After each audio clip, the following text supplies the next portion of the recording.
उसे मैंने ही लिखा था कि लहजे बर्फ हो जाएं तो फिर पिघला नहीं करते, परिंदे डार के उड़ जाएं तो फिर लौटा नहीं करते। उसे मैंने ही लिखा था कि यकीन उठ जाए तो शायद कभी वापस नहीं आता,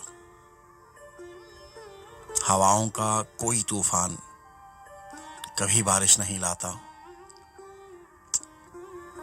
उसे मैंने ही लिखा था कि शीशे टूट जाएं तो कभी फिर जुड़ नहीं पाते, जो रास्ते से भटक जाएं वो वापस मुड़ नहीं पाते। उसे कहना वो बेमानी अधूरा खत, उसे मैंने ही लिखा था। उसे कहना कि दीवाने मुकम्मल खत नहीं लिखते,